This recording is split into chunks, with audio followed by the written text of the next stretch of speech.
सन 1999 भारत के तत्कालीन प्रधानमंत्री स्वर्गीय श्री अटल बिहारी वाजपेयी भारत पाक संबंधों में एक नया अध्याय जोड़ने का प्रयास कर रहे थे।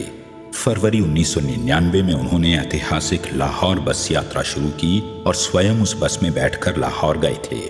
परंतु दूसरी ओर पाकिस्तानी सेना के चीफ जनरल परवेज मुशर्रफ के नापाक इरादों के चलते पाकिस्तान की सेना कारगिल में घुसपैठ की तैयारी कर रही थी। पाकिस्तान ने एक बार फिर भारत के भरोसे की हत्या की थी। मशको घाटी से लेकर सियाचिन ग्लेशियर से सटे सब सेक्टर हनीफ तक लाइन ऑफ कंट्रोल हिमालय की जास्कर रेंज की दुर्गम पहाड़ियों से गुजरती है। ये इलाका दुनिया के अधिकतम ठंडे स्थानों में से एक है। इसी वजह से सर्दी के मौसम में दोनों देशों की सेनाएं एलओसी पर अग्रिम चौकियों को छोड़कर कम ऊंचाई के स्थानों पर आ जाती थीं। पाकिस्तान ने इसी अलिखित सामंजस्य का फायदा उठाया और विंटर वॉरफेयर में प्रशिक्षित सैनिकों को एलओसी के पार भेज दिया। कश्मीरी मुजाहिदों के वेश में आए इन पाक सैनिकों ने मशको घाटी, द्रास सेक्टर, कारगिल, बटाली के इलाकों में स्थित अपनी चौकियों पर कब्जा कर लिया। पाकिस्तान की इस नापाक हरकत से भारत पूरी तरह अनजान था। मई 1999 में जब स्थानीय चरवाहे अपने मवेशी पहाड़ियों के ऊपरी इलाकों में ले जाने लगे, तब उन्हें पाकिस्तान द्वारा की गई घुसपैठ के बारे में पता चला और उन्होंने सेना को सूचित किया।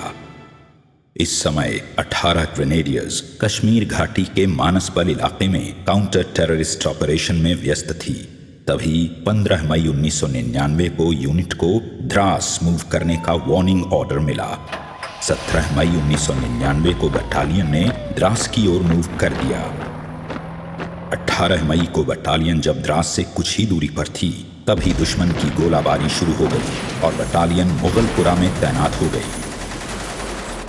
19 मई 1999 को 121 इंडिपेंडेंट ब्रिगेड हेडक्वार्टर में एक उच्च स्तरीय कॉन्फ्रेंस हुई, जहां ब्रिगेड कमांडर ने 18 ग्रेनेडियर्स को तोलो लिंग की चोटी पर कब्जा जमाने का जिम्मा दिया और ये सूचना दी कि तोलो लिंग की चोटी पर 5 से 6 आतंकवादी मौजूद हैं।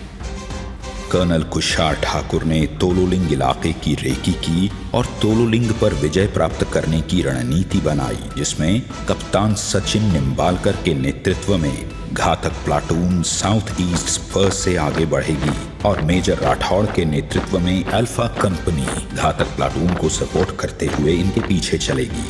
मेजर राजेश सिंह अधिकारी को अपनी ब्रावो कंपनी के साथ अल्फा कंपनी के रिजर्व में किया गया। चार्ली कंपनी कप्तान जॉयदास गुप्ता के नेतृत्व में साउथ वेस्ट स्पर से आगे बढ़ेगी और पॉइंट 5140 की तरफ से दुश्मन के रीइंफोर्समेंट को रोकेगी। 22 मई 1999 को 18 ग्रेनेडियर्स के जांबाज सैनिकों ने तोलोलिंग पर ऐतिहासिक साहसपूर्ण हमला बोल दिया। बटालियन का फायर बेस 81 mm मोर्टर और MMG का कारगर फायर दुश्मन के ऊपर डाल रहा था। हड्डियों के अंदर तक चीरती ठंडी हवा और हर कदम पर सांस फुला देने वाली हाई एल्टीट्यूड की चढ़ाई के बावजूद जांबाज घातक प्लाटून आगे बढ़ती रही। 18 ग्रेनेडियर्स के चौतरफा हमले से दुश्मन भौंचक्का हो गया था। दुश्मन ने जवाबी कार्यवाही में अपनी तोपों से भारी गोलाबारी करनी शुरू कर दी। साथ ही तोलोलिंग की चोटियों पर लगी ऑटोमेटिक मशीन गन्स भी आग बरसा रही थी। हर क्षण युद्ध घमासान और तीव्र हो रहा था। 18 ग्रेनेडियर्स के रणबांकुरे अपने लहू से इतिहास लिख रहे थे। जब सभी मोर्चों पर घमासान लड़ाई जारी थी, तो कमान अधिकारी ने निश्चय किया कि मेजर राजेश अधिकारी को हेलीकॉप्टर में भेजा जाए और हेलीकॉप्टर में MMG तैनात करके ऊपर से दुश्मन पर फायर किया जाए।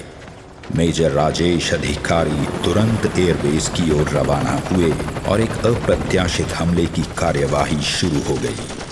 दुश्मन के चट्टानों के अंदर बने संगढ़ों पर यह हमला उतना कारगर साबित नहीं हुआ, परंतु इस हमले से दुश्मन पर एक मनोवैज्ञानिक दबाव अवश्य बना। मेजर अधिकारी तुरंत वापस ब्रावो कंपनी की लोकेशन पर आए और जमीनी हमले की रणनीति में जुट गए। 30 मई 1999 को मेजर राजेश सिंह अधिकारी ने अपनी ब्रावो कंपनी के साथ बर्बाद बंकर पर धावा बोल दिया। दुश्मन ने जवाबी कार्यवाही करते हुए कई मशीन गन से ताबड़तोड़ फायरिंग शुरू कर दी। मेजर राजेश सिंह अधिकारी बिना एक क्षण गंवाए स्वयं दुश्मन के बंकर पर एक भूखे शेर की तरह टूट पड़े। बहादुरी के नए कीर्तिमान स्थापित करते हुए उन्होंने दुश्मन के 2 सैनिकों को मौत के घाट उतार दिया।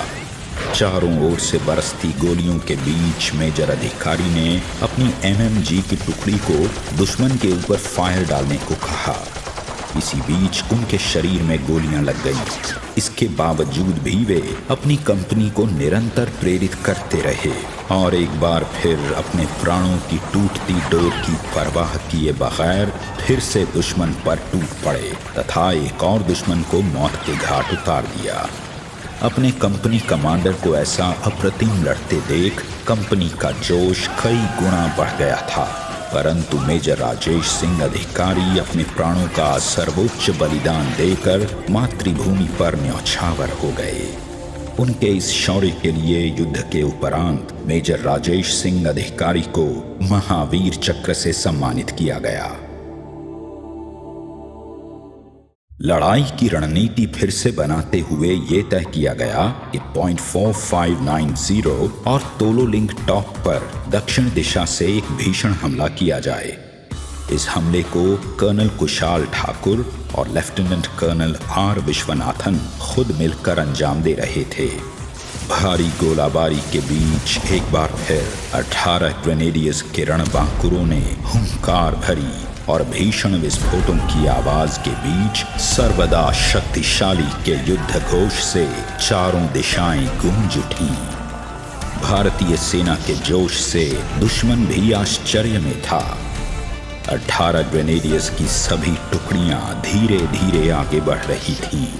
हड्डियों को कपकपा देने वाली सर्द हवाएं और दुश्मन की आग उगलती मशीन गनें भी 18 ग्रेनेडियर्स के जाबाजों को तनिक भी डिगा नहीं पाई। इसी बीच लेफ्टिनेंट कर्नल R विश्वनाथन को दुश्मन की गोली लगी। इसके बावजूद उन्होंने अपने हमले को जारी रखा और खुद को इवैक्यूएट होने से मना कर दिया। अपने जख्मों से रिसते हुए रक्त की परवाह किए बगैर कर्नल R विश्वनाथन ने दुश्मन के बंकरों पर धावा बोल दिया। अदम्य साहस और शौर्य की पराकाष्ठा को पार करते हुए उन्होंने बैनेट फाइट से एक के बाद एक 4 दुश्मनों को धराशायी कर दिया और एक महाबली की तरह एक अनूठे रण कौशल का परिचय दिया। गोलियों से छलनी कर्नल R विश्वनाथन के शरीर से बूंद बूंद निकलता रक्त मानो तोलोलिंग की पहाड़ी पर विजय तिलक लगा रहा था। पूरे कारगिल युद्ध में लेफ्टिनेंट कर्नल R विश्वनाथन अपने प्राणों की आहुति देने वाले सेना के सबसे वरिष्ठ अधिकारी थे। उनके इस अकल्पनीय शौर्य और कुशल नेतृत्व के लिए लेफ्टिनेंट कर्नल R विश्वनाथन को मरणोपरांत वीर चक्र से सम्मानित किया गया। पूरी बटालियन कर्नल R विश्वनाथन की शहादत का मोल चुकाने के लिए फिर से आगे बढ़ी। आगे की लड़ाई में 18 ग्रेनेडियर्स का साथ देने 2 राजपुताना राइफल्स बटालियन को भेजा गया। लड़ाई में इस पड़ाव के आते आते भारतीय सेना के और दस्ते भी द्रास सेक्टर में आ चुके थे। आर्टिलरी की आधुनिकतम बोफोर्स गनें भी आगे की लड़ाई में साथ देने आ चुकी थीं। तोलोलिंग पर अब आर पार की लड़ाई के लिए पूरी तैयारी हो गई और 13 जून 1999 को एक भीषण हमले का आगाज 2 राजपुताना राइफल्स की अगुवाई में हुआ। ये 23 दिनों की घमासान लड़ाई का असर ही था कि 14 जून 1999 को भारतीय तिरंगा तोलोलिंग पर लहरा रहा था। तोलोलिंग की जीत हम्प की विजय के बिना अधूरी थी। कप्तान जॉय दास गुप्ता के नेतृत्व में हम्प की पहाड़ी पर बैठे दुश्मन के ऊपर एक जोरदार हमला बोला। ऐसा प्रतीत हो रहा था कि हर एक शहीद हुए साथी का प्रतिशोध लेने 18 ग्रेनेडियर्स के जांबाज सिपाही सर पर कफन बांध कर निकले हों। बटालियन के इस नए जोश और शौर्य के सामने दुश्मन अधिक देर टिक न सके और जब 14 जून 1999 को सूर्य की किरण तोलोलिंग और हम्प की चोटियों पर पड़ी तो लहराते तिरंगे का दृश्य अपने आप में एक अलग इतिहास लिख रहा था। भारतीय सेना की तोलोलिंग .5140 और हम्प पर विजय ने पाकिस्तानी सेना को एक बहुत बड़ा झटका दिया था। तत्पश्चात 16 जून 1999 को बटालियन तोलोलिंग से उतरकर मीना मार्ग पहुंच गई। द्रास सेक्टर की ऐसी ही एक चोटी थी टाइगर हिल। जैसा नाम वैसा ही उसका महत्व है। टाइगर हिल 16,800 फीट ऊंची एक विकट, कठिन और दुर्गम खड़ी चढ़ाई वाली पहाड़ी है। टाइगर हिल पर बैठा दुश्मन पूरे द्रास और राष्ट्रीय राजमार्ग 1 अल्फा पर अपनी नजर रख रहा था। भारतीय सेना की किसी भी हरकत पर टाइगर हिल से आर्टिलरी फायर कारगर बना रहा था। टाइगर हिल पर बिना विजय पाए द्रास सेक्टर को बचाना नामुमकिन था। 24 दिनों तक लगातार लड़ने की क्षमता रखने वाली 18 ग्रेनेडियर्स की शौर्य गाथा अब चारों ओर चर्चा का विषय बन गई थी। भारतीय सेना के वरिष्ठ अधिकारियों को टाइगर हिल फतह के लिए 18 ग्रेनेडियर्स से बेहतर विकल्प नहीं मिल रहा था। बटालियन अपने गहरे जख्मों और थकान की परवाह किए बगैर फिर से भारत मां की रक्षा के लिए तैयार थी। सभी बहादुर जवानों ने बिना कोई क्षण गंवाए हुंकार भरी और टाइगर हिल के लिए कूच कर दिया। बटालियन ने हुलियाल को अपना बेस बनाया। 3 जुलाई 1999 को जैसे ही सूर्य अस्त हुआ, वो फोर्स गनों ने टाइगर हिल पर आग उगलते गोले बरसाने शुरू किए। दुश्मन की आर्टिलरी भी लगातार बमबारी कर रही थी। अपने चारों ओर फटते बमों के बीच से 18 ग्रेनेडियर्स की सारी कंपनियां बड़ी सूझबूझ से आगे बढ़ रही थीं। कप्तान सचिन निम्बालकर डेल्टा कंपनी को लेकर पूर्वी दिशा से आगे बढ़े। घातक प्लाटून और चार्ली कंपनी उत्तरी पूर्वी दिशा की ओर से तथा अल्फा कंपनी दक्षिण पूर्वी दिशा से आगे बढ़ रहे थे। टाइगर हिल का पूर्वी और उत्तर पूर्वी इलाका एक खड़ी दीवार की तरह था। ढलान इतनी कठिन थी कि अगर कोई जरा सा फिसल जाए तो सीधा गहरी खाई में गिरे। इन सब चुनौतियों की परवाह किए बगैर कप्तान सचिन निम्बालकर डेल्टा कंपनी के साथ और लेफ्टिनेंट बलवान सिंह घातक प्लाटून के साथ आगे बढ़ रहे थे। दुश्मन की सामने से आती गोलियां, खतरनाक चढ़ाई और सीने को चीरती सर्द हवाएं भी इन जांबाज योद्धाओं के इरादों को डिगा नहीं पाई।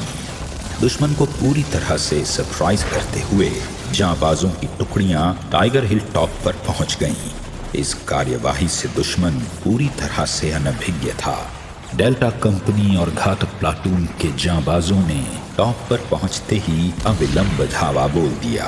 कप्तान सचिन निम्बालकर ने सीधी लड़ाई में अपने बैनट से एक के बाद एक कई दुश्मनों को मौत के घाट उतार दिया। इसी बीच लेफ्टिनेंट बलवान सिंह घायल हो गए, परंतु उन्होंने अपनी परवाह न करते हुए दुश्मन पर गोलियां बरसानी शुरू कर दी और देखते ही देखते 4 दुश्मनों को मार गिराया। साथ ही घातक प्लाटून और डेल्टा कंपनी के कुछ जवान आगे की तरफ बढ़े। ग्रेनेडियर योगेंद्र सिंह यादव इनमें सबसे आगे थे। हवलदार उधम सिंह और हवलदार मदन लाल भी योगेंद्र के साथ थे। इन जांबाजों ने दुश्मन की आगे बढ़ती रीइंफोर्समेंट पर जोरदार हमला बोल दिया। दोनों तरफ से ताबड़तोड़ गोलियां चल रही थीं। हवलदार उधम सिंह ने अकेले ही आगे बढ़कर दुश्मन के बंकर में हैंड ग्रेनेड दाग दिया। घायल होने के बावजूद भी उधम सिंह ने 3 दुश्मनों का सफाया कर दिया। दूसरी तरफ हवलदार मदन लाल भी दुश्मन पर टूट पड़ा। मदन लाल बुरी तरह से घायल था, परंतु फिर भी वह अपनी राइफल से दुश्मनों को निशाना बनाता रहा। टाइगर हिल पर छिड़े इस घमासान का दृश्य बहुत भयावह था। शरीर गोलियों से छलनी हो रहे थे, परंतु 18 ग्रेनेडियर्स के जांबाज योद्धा दुश्मन का संहार कर रहे थे। ऐसा ही एक जांबाज अपने रक्त से इतिहास लिख रहा था, जो ग्रेनेडियर योगेंद्र सिंह यादव था, जिसके शरीर के हर अंग से रक्त निरंतर रिस रहा था। बावजूद इसके वो दुश्मन पर महाकाल बनकर टूट पड़ा।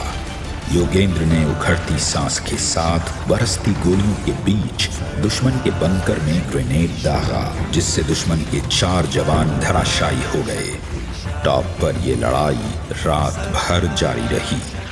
योगेंद्र यादव के शरीर में मूर्छा आने लगी थी, परंतु उसने पीछे आकर कप्तान सचिन निम्बालकर को आगे के हमले की जानकारी दी, जिससे कप्तान सचिन निम्बालकर ने फिर से कुछ जवानों को साथ लेकर आगे हमला किया।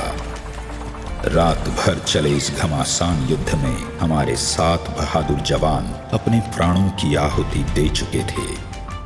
इस अदम्य साहस के लिए ग्रेनेडियर योगेंद्र सिंह यादव को देश के सर्वोच्च वीरता पुरस्कार परम वीर चक्र से सम्मानित किया गया। शक्तिशाली। दिनांक 4 जुलाई 1999 को जब सूर्य की पहली किरण ने टाइगर हिल टॉप पर दस्तक दी, तो टाइगर हिल पर भारतीय तिरंगा लहरा चुका था। ये खबर द्रास, कारगिल ही नहीं, संपूर्ण भारत के कोने कोने तक पहुंच चुकी थी। पाकिस्तानी सेना की इस करारी हार से पाकिस्तान में बैठे उनके हुक्मरान बौखला गए। इस महत्वपूर्ण टाइगर हिल चोटी पर भारत का फिर से कब्जा होते ही पाकिस्तान की सेना का मनोबल पूरी तरह टूट चुका था।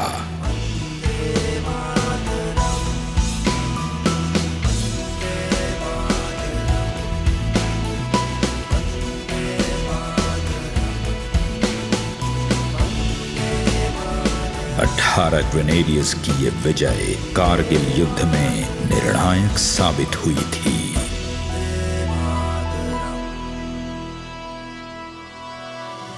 हौसला बारूद रखते हैं, वतन के कदमों में जान मौजूद रखते हैं, हस्ती तक मिटा दे दुश्मन की, हम ग्रेनेडियर्स हैं, फौलादी जिगर रखते हैं।